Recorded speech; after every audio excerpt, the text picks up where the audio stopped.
बात पड़ोसी मुल्क बांग्लादेश से, जहां राजनीतिक हिंसा का चैप्टर 2 शुरू हो चुका है। बांग्लादेश में कट्टरपंथियों ने जिन छात्रों के जरिए देश में हाहाकार मचाया, अब उन्हीं छात्रों के कंधों पर बंदूक रखकर बांग्लादेश की यूनूस सरकार खून खराबा मचाने पर उतर आई है। और इस बार इन छात्रों के निशाने पर है बांग्लादेश का वो ग्रुप जिसे देश की आन बान और शान माना जाता है। बांग्लादेश में नई सरकार ने किस तरह साजिशों की नई किस्त जारी की है, आइए आपको दिखाते हैं स्पेशल रिपोर्ट के जरिए।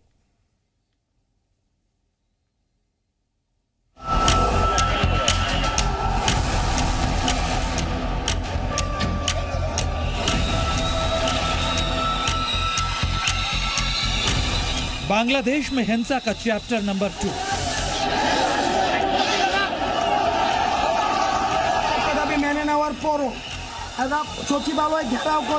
नई सरकार, जमातियों की साजिश बरकरार। बांग्लादेश में अंसार ग्रुप पर आक्रमण। 1971 की लड़ाई फिर सड़क पर आई। शेख हसीना की गद्दी छोड़ने और अंतरिम सरकार बनने के बावजूद बांग्लादेश में हिंसा थमने का नाम नहीं ले रही।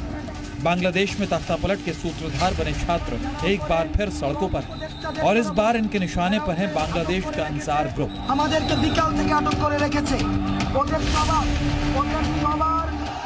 25 अगस्त की रात ढाका में एक बार फिर हिंसा भड़क उठी, जिसमें दर्जनों लोगों के घायल होने की खबर है। मीडिया रिपोर्ट्स के मुताबिक 25 अगस्त को छात्रों के ग्रुप और पैरामिलिट्री फोर्स अंसार ग्रुप के बीच राजधानी में सेक्रेटरीट बिल्डिंग के करीब झड़प हुई। और झड़प कितनी हिंसक थी वो इन तस्वीरों को देखकर समझा जा सकता है। खबरों के मुताबिक 25 अगस्त की रात करीब 9 बजे ढाका यूनिवर्सिटी के अलग अलग डिपार्टमेंट के हजारों छात्र स्टूडेंट टीचर सेंटर के करीब इकट्ठा हो गए। इन छात्रों को खबर मिली थी कि अंसार ग्रुप ने कुछ लोगों को हिरासत में ले रखा है, जिसमें अंतरिम सरकार के सलाहकार नाहिद इस्लाम, कोऑर्डिनेटर सर्जिस आलम और हसनत अब्दुल्ला शामिल हैं। ये छात्र अंसार ग्रुप के सैनिकों को गद्दार करार देते हुए सेक्रेटरीट की तरफ बढ़ने लगे।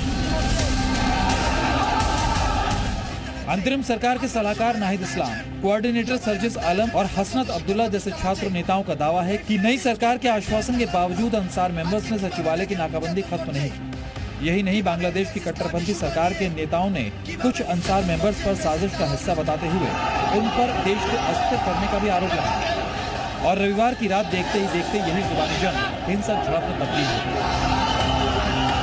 हाथों में लाठी डंडा और हथियार लेकर पहुंचे छात्रों को देखने के बाद पहले अंसार मेंबर्स पीछे हो गए, लेकिन बाद में दोनों तरफ से हिंसा शुरू हो गई। दोनों गुट एक दूसरे पर पत्थर बरसाने लगे और अंसार बलों ने छात्रों को शुरू कर दिया। हिंसा बढ़ने के बाद फौरन आर्मी भेजनी पड़ी। कई मीडिया रिपोर्ट्स में दावा है कि आर्मी को हालात संभालने के लिए ग्रेनेड तक का सहारा लेना पड़ा। आपको बता दें कि शेख हसीना को सपोर्ट करने वाला अंसार संगठन बांग्लादेश की एकता और अखंडता की पहचान हुआ करता है। अंसार एक अरबी शब्द है जिसका मतलब होता है स्वयंसेवक या सहायक। अंसार ग्रुप बांग्लादेश में आंतरिक सुरक्षा और कानून का जिम्मा संभालती है। एक तरीके से अंसार वाहिनी की भूमिका बांग्लादेश पुलिस जैसी है। अंसार के मेंबर्स पिछले कुछ दिनों से अपनी नौकरियों के राष्ट्रीयकरण के अलावा कई और मांगों को लेकर विरोध प्रदर्शन कर रहे हैं। रिपोर्ट्स के मुताबिक 25 अगस्त रविवार रात को उनकी गृह मामलों के सलाहकार लेफ्टिनेंट जनरल एमडी जहांगीर आलम के साथ बातचीत हुई। इसके बाद उन्होंने अपना प्रदर्शन स्थगित करने और काम पर लौटने का फैसला किया। लेकिन 25 अगस्त की रात बांग्लादेश की जमाती सरकार के नेताओं ने अंसार वाहिनी को टारगेट कर बांग्लादेश की ताकत को और कमजोर करने की कोशिश की। जिन छात्रों ने बांग्लादेश को जलाया, उन्हीं छात्रों के जरिए यूनूस सरकार के कारिंदों ने अंसार ग्रुप को टारगेट किया। अंतरिम सरकार की तरफ से साजिश को पूरा सपोर्ट मिला और अंसार वाहिनी के करीब 4000 लोगों पर एफआईआर दर्ज कर लिया।